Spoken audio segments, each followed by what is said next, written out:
Okay.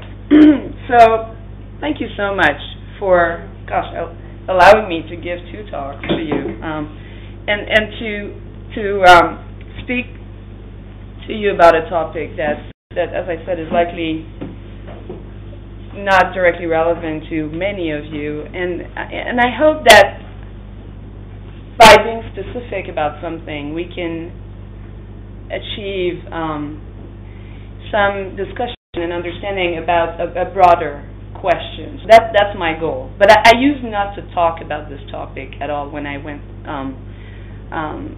outside of my little world, and I decided that it's worth doing it. I've done it a few times, and I think it's interesting. Now, I should recognize some of the people, students, and my colleague Tom Palmieri at Vanderbilt, who really helped with a lot of this work.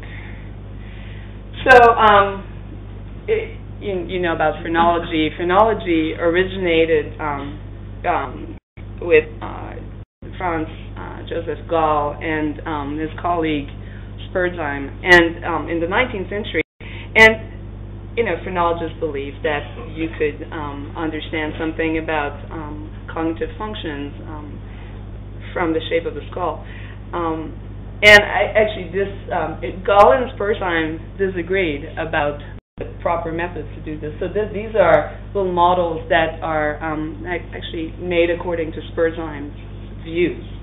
The reason I'm showing this is that it allows me to make 2 points about my talk. One of them is that it shows that 2 people can argue about a topic and both be wrong. You also didn't say anything in your introduction that I disagree with. So I guess we can disagree and both be right. I don't know.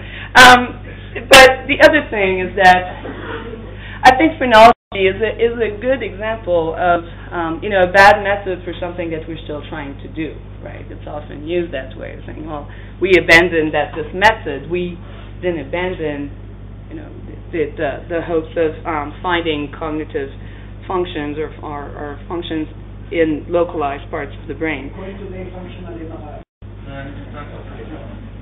Right. But I'm not going to talk about the brain here, but the important point is that it's important to, methods and theory are quite related, and we need to worry about their interactions. And this is a talk that's about methods and how it influences theory. And I think this is, a good example that it's sometimes you want to throw away a method in order to make some progress. So now I consider myself a cognitive psychologist, although I do a lot of cognitive neurosciences. As cognitive psychologists, we postulate a lot of underlying mechanisms, things that are invisible, like holistic processing, which Shlomo introduced to you. And in order to do the science, the research we want to do, we depend on our ability to measure these mechanisms. So we must solve this challenge.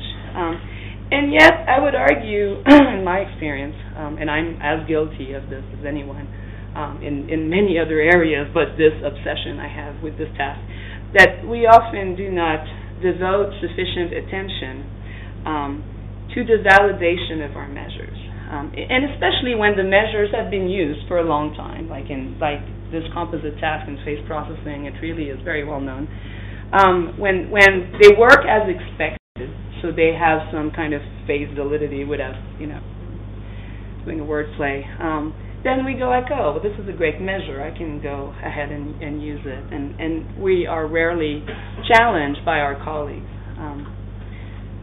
Okay. So my colleagues and I are interested in this issue of holistic processing. So I will define this very broadly here as the tendency to process all the parts of an object, and here a face, at once. And this is not a very satisfactory definition. And I want to make clear that this talk is not about the mechanisms behind holistic processing. That's a whole other area of research. It's surprisingly understudied, I think, in our field. Exactly where this comes from. There are not a lot of good computational models of this, and there are many ways of modeling the same behavioral if it's somewhat under constraint. And I won't get into this. what I'm talking about here is this notion that holistic processing is quite important in our understanding of face perception in the literature, because this is what people often refer to as why faces are special. Faces are processed holistically, unlike non-face objects. And my field isn't so much face recognition, it's perceptual expertise. But I tell people all the time that as you become expert at individuating other objects like cars and birds, you gain holistic processing. So it's a central construct in this literature, and we use behavioral measures and ERP measures and fMRI measures to correlate all these things together, kind of centered on this notion. There's debate about whether there's a qualitative difference, let's say, between the perception of upright and inverted faces. So some people say upright faces are processed holistically, inverted faces are not. And others say, no, it's just a quantitative difference. There's debate about whether holistic processing is specific to faces as opposed to non-face objects of expertise. I mean, there are many debates that center on this notion, so we need to understand it. And to have any hope of solving these sorts of problems, we need to agree on what holistic processing is and how to measure it. Now, a landmark study in holistic processing was published by Young et al. And so the phenomenon, as you've seen, I don't need to say much about it, is the combination of the top and the bottom halves. At the time, they were doing it with famous faces, and they were asking people to, say, just name the top half of this face, which you may be able to do. But as Shlomo has pointed out, it's a lot easier to do it when the two parts are misaligned and when they're aligned, right? And you've seen this. Your example was even better. But sometimes famous or familiar faces really strengthen the effect. Because when you put the two halves together, they seem to fuse, and you kind of lose the, it no longer looks like each of the two individuals. It looks like a new person altogether. Now, in '94, Graham Hull modified the design a little bit and showed that you can get the same phenomenon with unfamiliar faces. So this is from an old paper, but the idea was that you could take faces that you've never seen and put them together and ask people to simply make a same different judgment, and you could measure the same effect. If the bottom halves are not there, it's fairly easy to match them, but if the halves are there, the irrelevant halves are there, the top parts start to look different. So there's interference from a part of the face that you're telling subjects is irrelevant to the task. And again, stop me at any time if you have questions. Okay, so there's an increasing number of publications that use this task in the literature. Not a whole lot. It's a small field of face recognition. So this is the original paper. This is Hull's papers showing you could do this with same different judgment. And, I haven't updated this recently, but it's growing. People are using this task a lot, more than a lot of other tasks to measure holistic processing. So I will discuss a paradox that has to do with holistic processing, and then I will discuss the difference between two different measures, revisit the paradox, and then see if we can make some progress. So the paradox is this. Holistic processing is widely accepted to be a hallmark of what's special about faces. However, there's a recent paper in Psychological Science showing that holistic processing does not predict individual differences in face recognition. Meaning, if you ask, well, if it's so central to face recognition, shouldn't the people who are the best at recognizing faces process them more holistically? And surprisingly, this hadn't been tested until this time. There's a new interest the last few years with the work of a few people, in particular Brad Duchesne and others, a new interest in individual differences in face recognition. I mean, it's not the first work in it, but more and more people are interested in individual differences, and this came from this. So I'll just show you what they had done. So they used, look, those are the faces you showed. Great. So they measured holistic processing in the same task. So the way this goes is you see a first face, and you're told to only pay attention to the top half. You see the second face, and you make your judgment, and you can vary whether the bottom half is aligned or not. They also had to measure how well people, how good people were at recognizing faces. So they used a couple of measures, but they worked like this. You see a face, and then you get choices. And there are different, versions of the same faces, so there might be different illuminations. It's a hard task, and you have to choose which one matches. So you get individual differences in this. And so they have two experiments, and these are their results. So the results were very clear. Each of these graphs, so up here is, let's see, okay, so up here is reaction time on the composite effect. So the x-axis is always representing holistic processing. So the more holistic processing would be here and the less there. And this task, this composite task, is used with reaction time and with sensitivity all the time. So both of them work, and so they use them both. And this is a measure of face identification. So how good people, the best face recognizers are out there. There was no relationship in any of this. Very surprising. And so this is, an example of a null effect that makes it into a good journal because it's a very surprising null effect. Okay, so as I said, this is a paradox. And this is a paradox surprising, especially to me and my colleagues, because we have done research showing that as you train people to individuate novel objects and you get them to gain some expertise at individuating novel objects like these objects here, which we call the ziggurats, but there's a lot more, and the subjects are learning names for them, and they're getting really good at it. As you do that, we see an increase in holistic processing. So here are three groups of subjects here. These are novices who have not been exposed to these objects at all. And you can see this is all reaction time, and you see performance in align and misalign for composites and non-composites. And I'll get into the details of this before, because I told you there were two different tasks. Well, the details get, confusing. But this is a clear pattern of no holistic processing in novices. Now, this is a group that we had trained to individuate these, train these novel objects, and then we tested them with new exemplars that they've never seen, but they're from the same category. And what you can see here is this hallmark of face processing, which is that they show interference. They're slower when you have a composite, but only when it's aligned. That's when it's misaligned. Okay. Now, interestingly, when we give people the same amount of experience with these objects, but they're not trained to individuate them, they learn to categorize them kind of in these sorts of categories. So if you put all of these guys in one group and all of these guys in one group, you don't have to pay attention to the small differences between these individuals. You don't get this. Okay. So, I want to show you, I plugged this back into my talk this morning just so that I have one slide that has to do with brain data.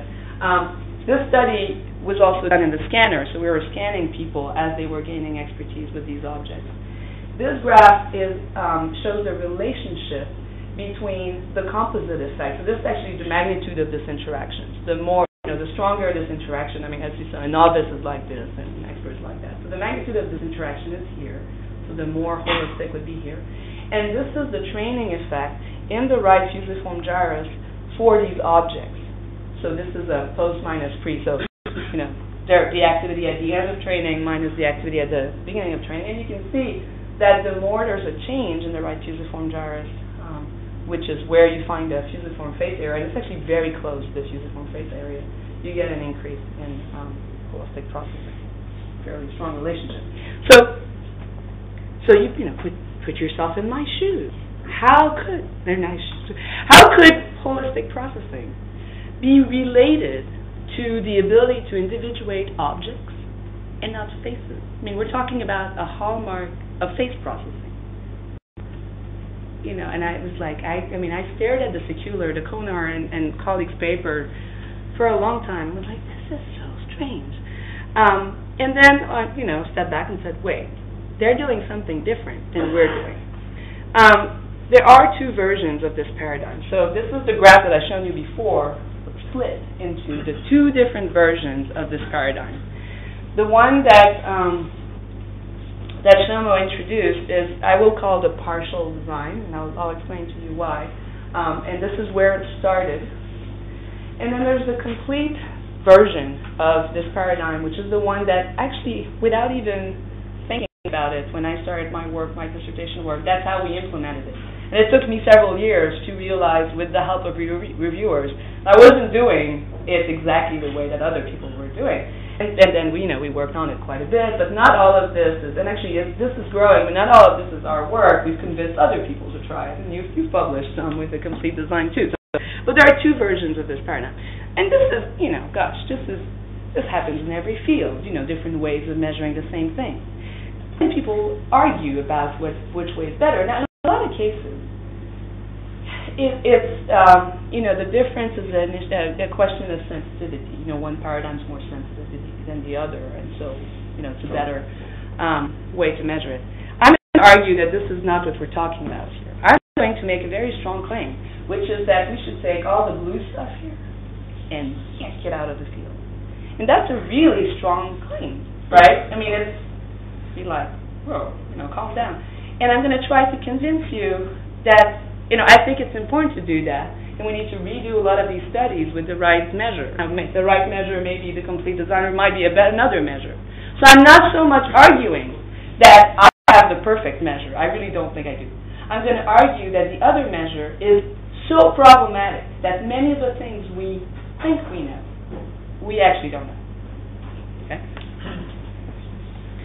Okay, so both of the tasks are very similar, and for this reason, many people who are not either in my lab or have not heard my talks or have not had the pleasure of reading my papers or are not as obsessed as some of us in the face literature have no clue that there are two. They really look the same in papers, right? So that it requires some explanation. So they work like this. You get a face, and you get two faces, let's say sequentially, and you're asked whether, let's say, the top half, or you can do it with the bottom half, or the same or different. But let me show you the difference. So let's start with the partial design. The partial design works like this. So these are this is a pair of faces that would be compared in a trial.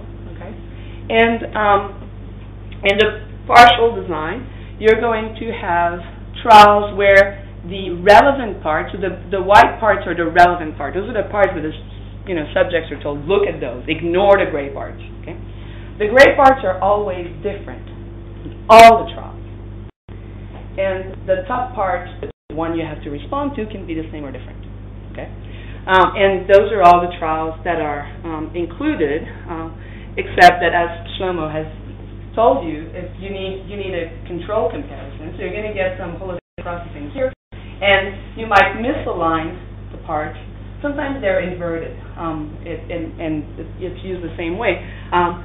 But holistic processing here is measured by, let's say, the alignment effect. So what the difference between aligned and misaligned.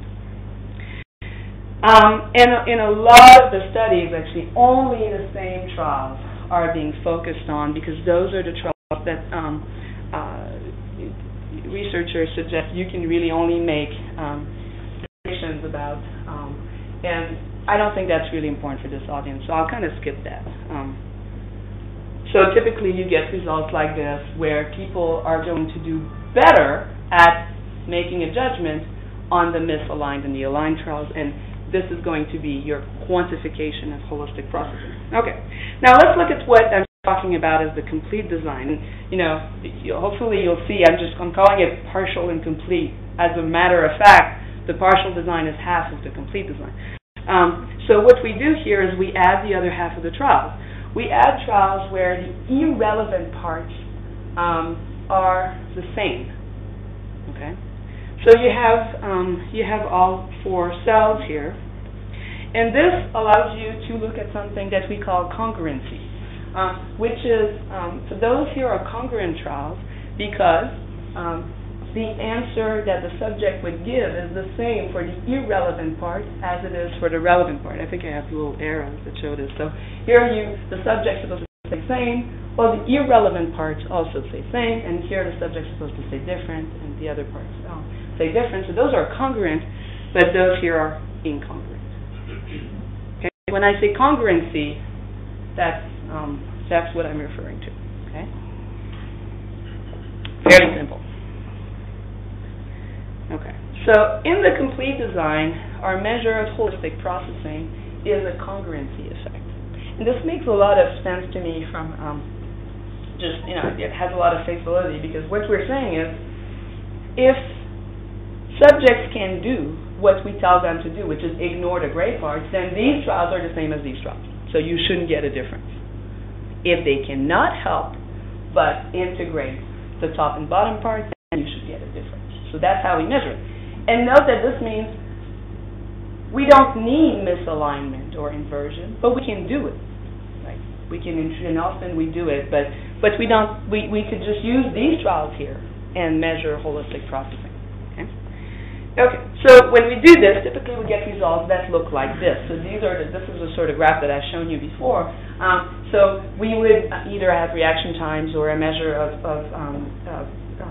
accuracy, like sensitivity. We have trials that are aligned and trials that are misaligned. When they're misaligned, we get no congruency effect at all. People are really able to pay it, and this is with phases, because if you do it with objects, you get this and this again, right? I've shown you this with novelty. And this is what holistic processing looks like. Okay, so what's the problem? Why am I, being... Okay. I like this thing.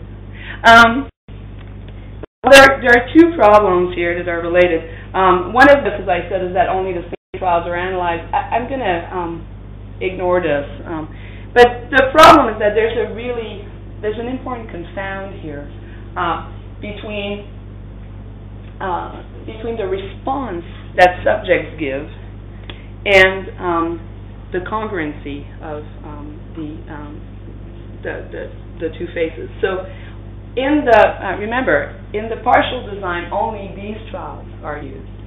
And this means that all of the trials where you would say different are congruent, and all of the trials where you would say same are incongruent. Okay? Now, this obviously wouldn't be something that feels important to someone who's using the partial design because they never thought about congruency and they didn't care, right? But the reason I think we need to care is that there are very important response biases in this task, as in many tasks, and one of them is associated with congruency. So I'm sure most of you know about signal detection. I'm not going to give a detailed introduction to this, but it's important to remember when we make a judgment like are those two parts the same.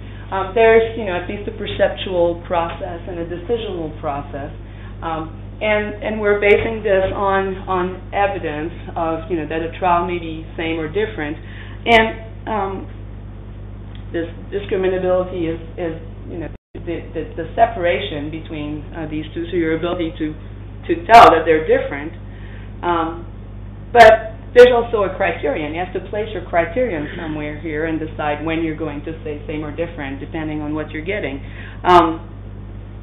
And the simple point is that there are two ways to get fewer hits. Like in the partial design, people really pay attention to these same trials. With these same trials, that's your hit rate in an experiment like this. And there are two ways to get fewer hits. One of them is to get a reduction in D prime, and one of them is to get a change in criterion, right? So I'm sure none of this is very new to you.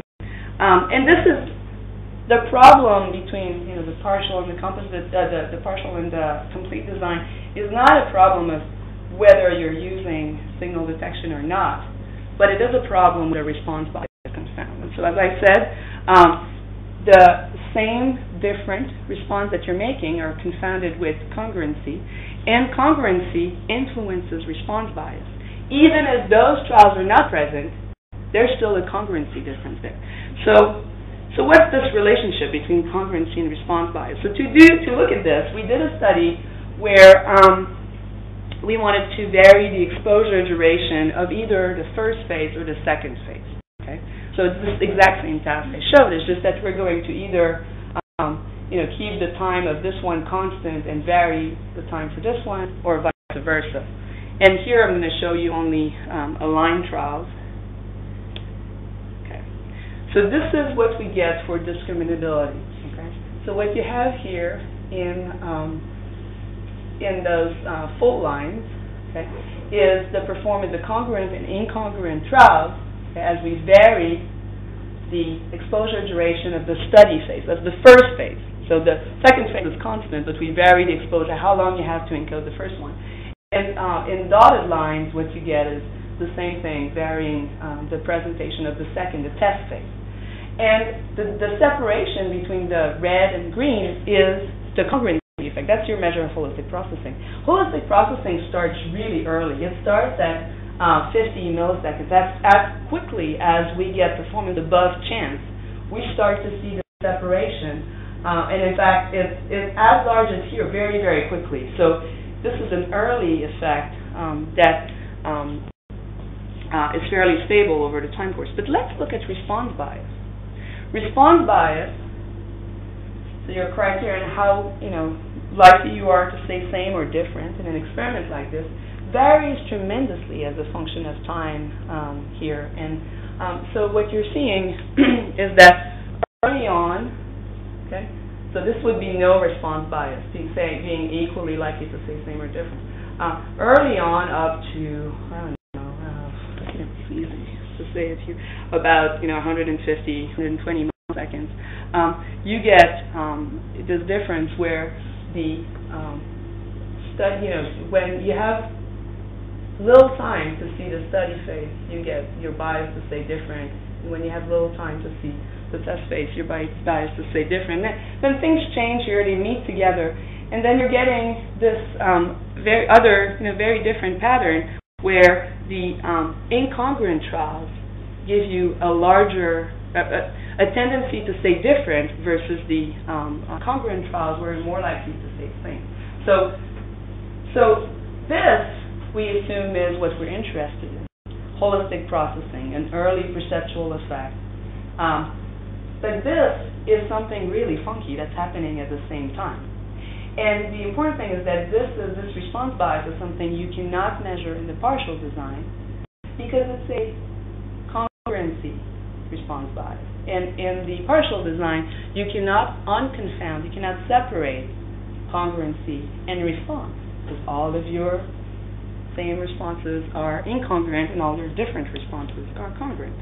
So how serious is this? Well, one way to ask this is, well, would you get qualitatively different conclusions depending on which design you use? So let's revisit the paradox of finding no relationship between things that we would expect. So the partial design is affected by many things, both bottom-up and top-down influences, and some of this I don't have time to show you. And I've shown you it's affected by response bias, but what I want to, this I've shown you. What I want to show you is a study where we replicated Konar and colleagues, but we used both measures. So we did, we used a measure of holistic processing, the same that Konar used.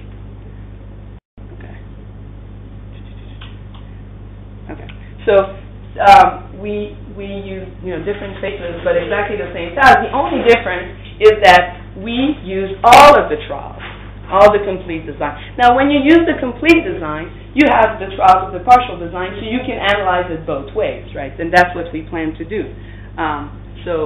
Sometimes they were aligned, sometimes they were misaligned. We also put together a version of the matching task. So those are phases that differ in their illumination. So you get a study phase with the same timing as before, and you get to pick which one is the matching one, and it was fairly hard.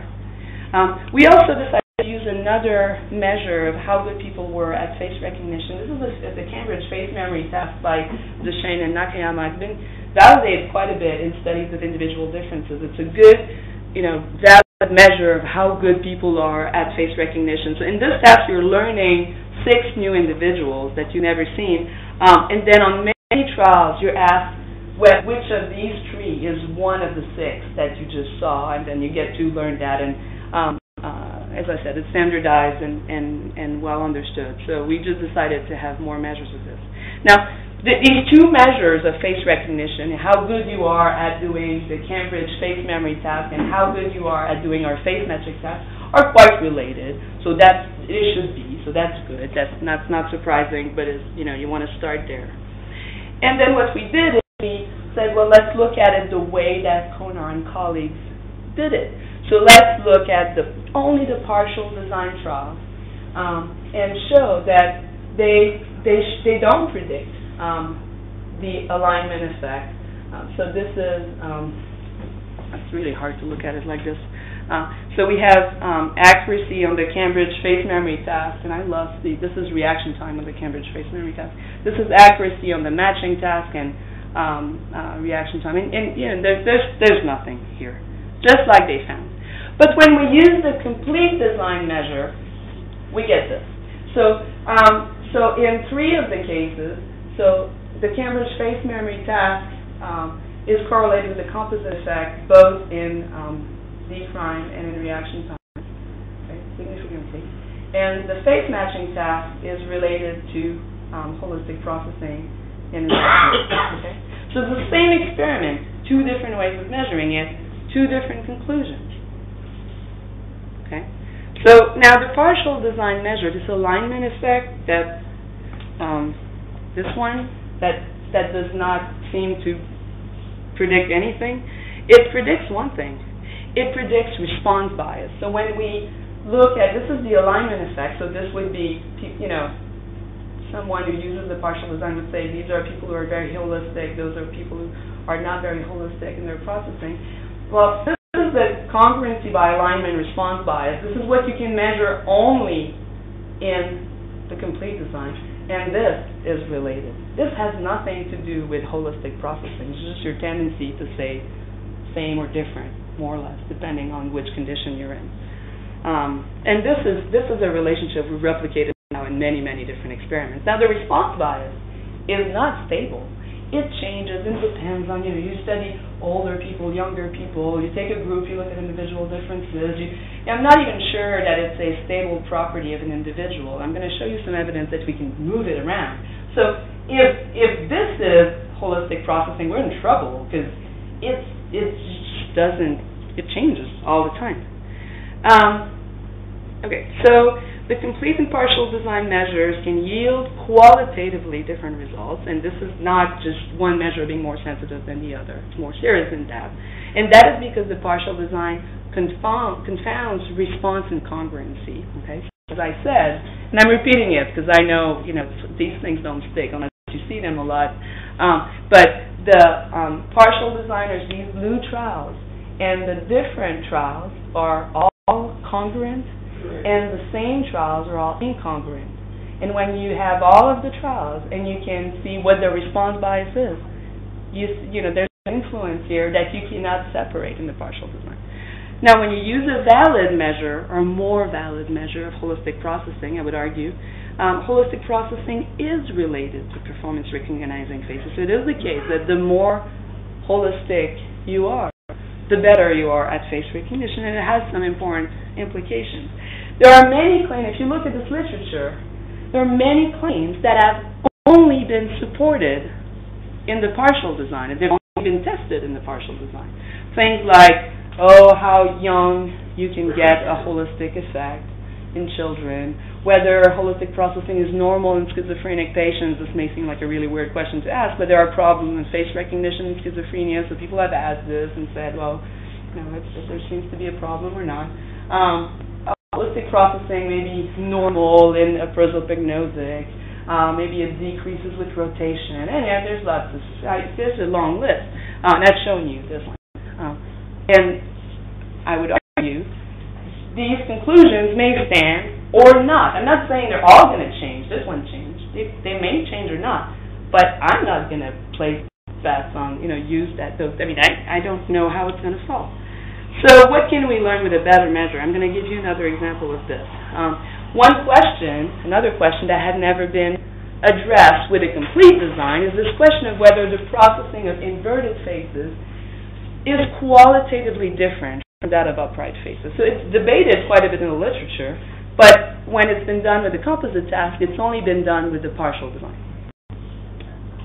So what we decided to do is, some of this is really dark, but we decided to do a study with the composite task with faces upright, faces inverted, and also a baseline of novel objects. I'm not training people with these objects. These are just novel objects they've never seen. So we wouldn't expect any holistic processing there. We would expect it here.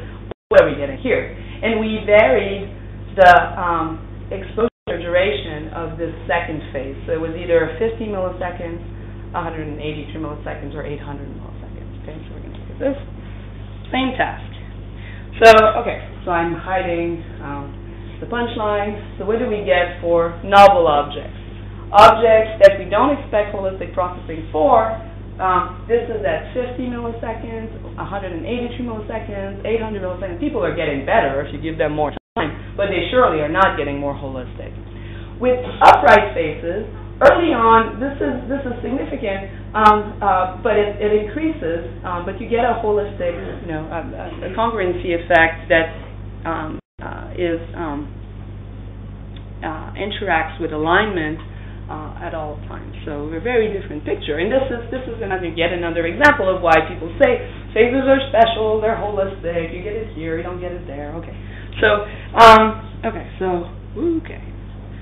Well, inverted faces at 50 milliseconds, boy, that looks like objects. And there's no holistic processing there.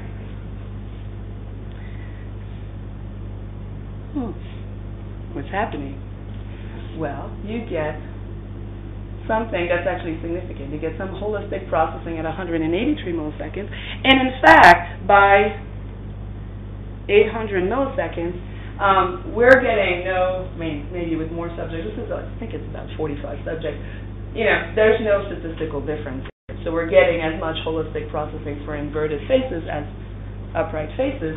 It's later, right? It takes more time to appear. Now, this is the same experiments, just using the partial design trials. And so what you see, in gray, you have the aligned performance, and in black, the misaligned performance. So an alignment effect that would suggest holistic processing should be black higher than gray. Well, for objects, you surely don't get that in the same experiment. And for upright faces, interestingly, you're getting a little bit of it here. I mean, I have to say, for having used the partial design many, many times in different circumstances, you sometimes get it, you sometimes don't, right? I think we see a lot of experiments not being published for that reason. And that's because the response bias is sometimes going to make it disappear. But you get it here, and you get no evidence at all of holistic processing for inverted faces. So again, a very different conclusion from these two methods.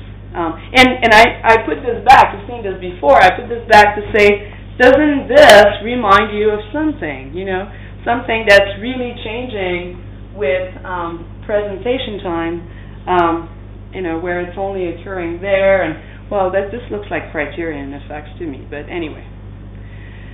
So, with regard to inverted faces, the partial and complete design, again, offer very different pictures. The complete design, which I think is the more valid way to go, suggests that upright faces are processed holistically as early as we can detect it, as early as performance is above chance. I mean, earlier than 50 milliseconds, you really don't get much. So it's very fast. And that inverted faces are eventually processed holistically, but as some people have suggested, probably are processed less efficiently, and so it takes more time for you to get this effect. But inverted faces are not like objects. Okay. So, are there any questions? I'm almost done. So, yes.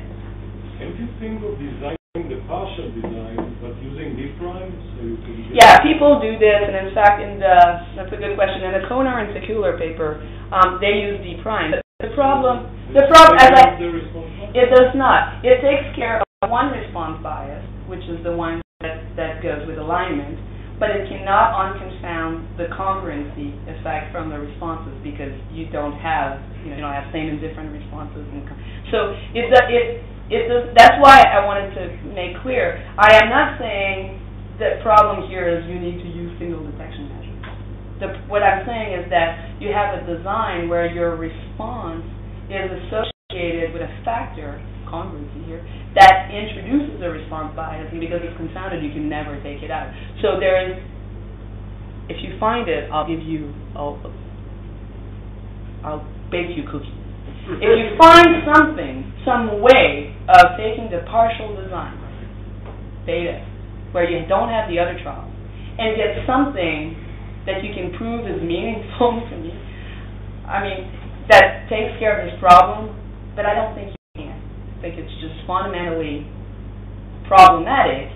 In many cases, I don't know how many because I can't tell, but I think in many cases, the partial and complete design may give you the same answer. I mean, to be clear, I think the partial design measures holistic processing in response bias, and confounds them, such that sometimes you get the same thing, sometimes you don't. And it's especially problematic when you're comparing, when you have a design. I mean, this, I think, didn't show up for a long time because people were not looking at individual differences. They were doing a lot of, group studies where all of this would kind of wash out, and if you got the right effect, you could publish it. If you didn't, you'd be like, oh, I don't know, and you file it, and so you wouldn't see this. But as soon as you start comparing patients to controls, older and younger adults, experts to novices, and just different people, and looking at it, you get this problem. It becomes very salient. Yes. So if I understand correctly, what you're saying is that response bias increases the expertise for the data, or so what is it? Why is it different in the degree of alignment? Does affect it. Alignment affects response bias too. Many things. Inversion affects response bias, and I mean, you need to take all of these things out in order to look at. Why is response bias not interesting? Oh, it's interesting. So it's fascinating. There's no theory right now of where it comes from. What do you think it does?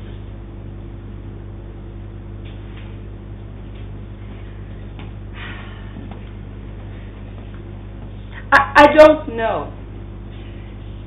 The reason being that I've spent so much of my energy trying to convince people that we need to measure these response biases and separate them. I mean, there are other ways to measure holistic processing that are not discussed that kind of get rid of the response bias. And I would say, let's not do that. Let's measure these things that vary in different ways. I mean, we have, I don't think I didn't include it in this talk. We have experiments where we manipulate response bias of our subjects experimentally by lying to them. We say, in this experiment, there's going to be 75% of the time you should say same, that there's more of the same trials, and then another condition or another group, we say 75% you should say different. This changes our response bias tremendously and makes the partial design go woo, woo, that's what it measures. So if you can lie to your subjects and make them see things holistically, I don't think this is what people, are considering interesting about holistic processing. Whereas the complete design measure is completely stable to these things. It doesn't. So, but you can measure the response bias and study. You can make, develop models and theories that try to account for both.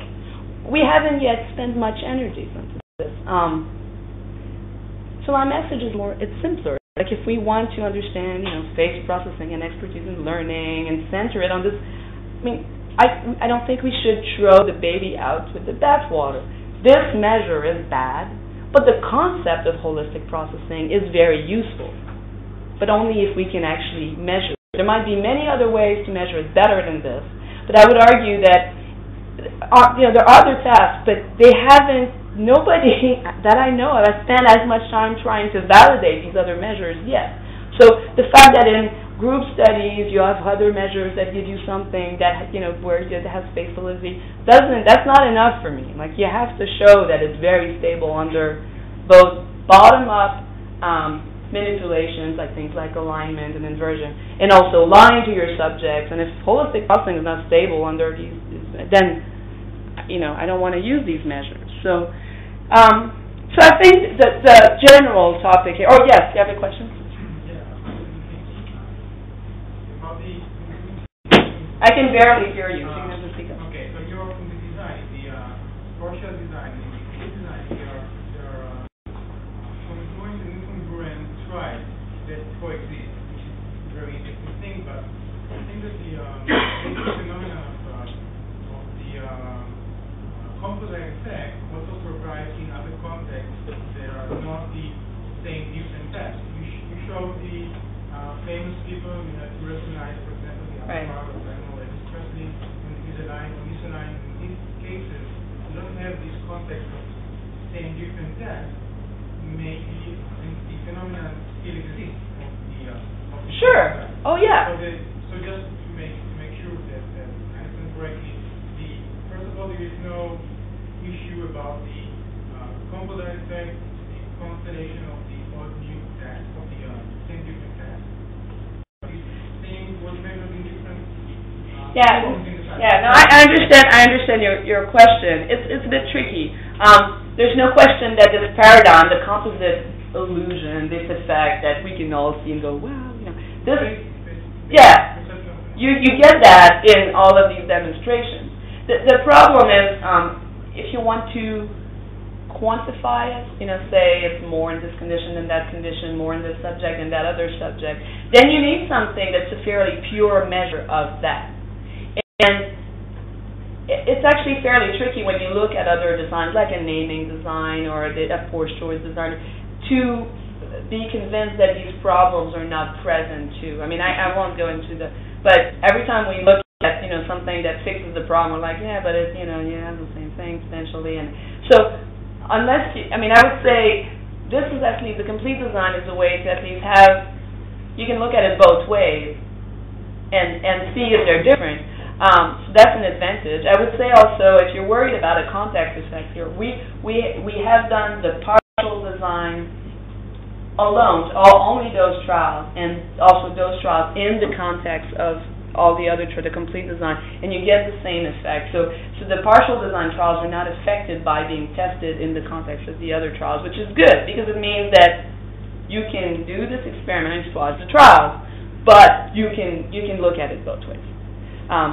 So maybe we can talk about this more later, but I'm not saying, as I said, I think in the partial design and in all these tests, you're measuring, part of what you're measuring is the effect that we're interested in. It's holistic processing. But it can be contaminated by a lot of other things that, at least here, we can address. So I think the bigger message is that, as scientists, especially as cognitive psychologists, we need to worry about construct validity all the time, and we need to try to validate these measures of unobservable concepts like holistic processing. And that's really, it's a tough problem. I mean, we don't really know what the mechanism is yet, and you don't really know, what it's doing in many circumstances, but you need to measure it, to ask the questions, and so how do you do this? And this exact question has been addressed in a very nice paper. If you haven't read it, I mean, it's kind of written funny, but it's a really deep paper, which suggests a solution to this. Suggests that the way we solve this problem is to validate constructs as a function of their role in what Kahnbach and Meehl talk about as a nomological network, which is a theory that relates observable properties to unobservable constructs and different theoretical constructs to each other. I don't know why the other is on. So, for example, if you have a nomological, network of something about phase processing, you might have this thing where you have holistic processing, so you can measure it for faces and objects, and you can have, how active the right fusiform gyrus, which we think is important for faces, or the FFA, how active it is for any condition. You can measure performance or expertise, how good, so this was like the Konar paper, how good people are at face recognition. You can give people practice at individuating, and you can relate all these things, except that you get if you use both measures, if you leave the partial design in there, you get a very weird broken network where some of the things work. So this holistic processing construct can relate, holistic processing of objects to practice individuating, and so people increasing holistic processing and they get better at it, and this is all related, it correlates with activity fusiform. But they don't work for faces. But if we're talking about a concept that comes from face processing, if you yank the partial design out, just for fun, then you kind of fix this network. Now you've also lost a lot of information. There are many things that we thought we knew that we don't know. But at least you don't have these weird inconsistencies there, and that's why I would argue that the complete design may not be the best measure. It's actually, there are problems with it. I mean, if you think about doing individual differences studies with a difference of differences measure, I mean, that's like the worst measure you would want. I mean, people who do, individual differences studies a lot are like that. This is not going to be reliable, and it's actually fairly poor in reliability. So we're working on these problems, but it's better in the partial design measure and changes many of the. That's what's important. It changes many of the theoretical conclusions. So I'm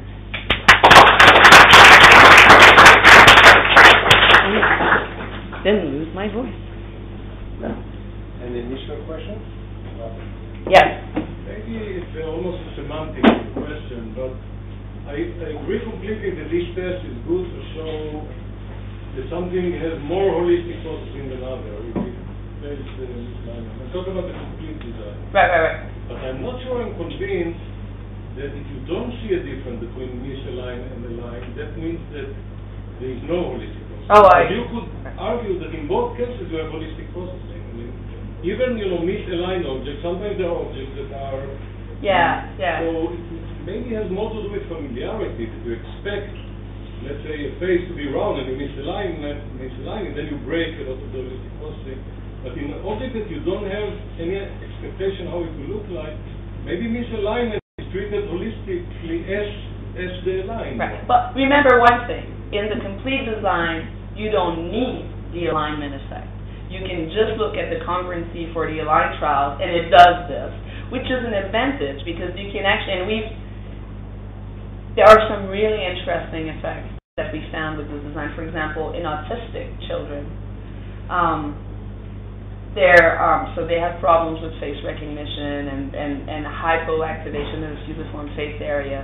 And if you do the complete design with them, what you get is not this. You get this, which is a large congruency effect regardless of configuration. Now that's a very strange pattern that you never get with objects. You get it, we can get it consistently in one condition, which is novices with objects, but if the first stimulus in a trial is misaligned, you get this pattern. It's almost like if you force people to encode things. They have, in those experiments, people didn't know if they were going to be tested on the bottom or the top parts. They were post-cubed. So they get these two parts, and they're misaligned, so it's agreeable or any object. So they have to encode them both, and they have to stretch their spatial attention. Then this pattern in novices that was like this, it becomes like that. And autistic children look like that. And that's an advantage of being able to separate the congruency effect and its sensitivity to configuration. There's also really nice work suggesting that,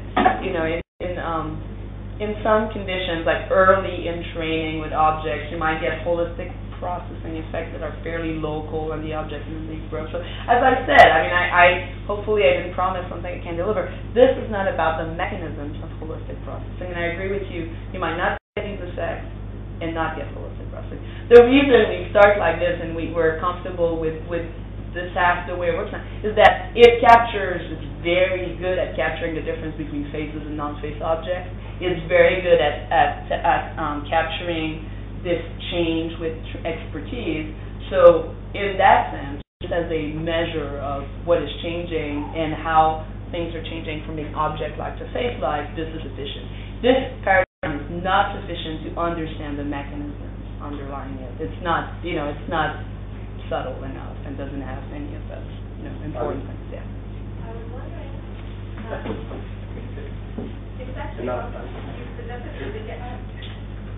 It's about what you presented at the beginning. You started off by saying there's a difference between finding a correlation between holistic processing and expertise in objects, but not in taste. And I was sort of wondering, maybe it has something to do with just having more variance in expertise with objects, even after the training, than there is normally in faces. But we can get this effect with these people, right? You can get it with the object expertise. We can get it with faces too. As long as we use a complete design, we find this correlation between how good you are at face recognition, so let's say your expertise with faces in my framework, but you could just say how good you are, and how holistic you are. You can. So it's not because there's not enough variance.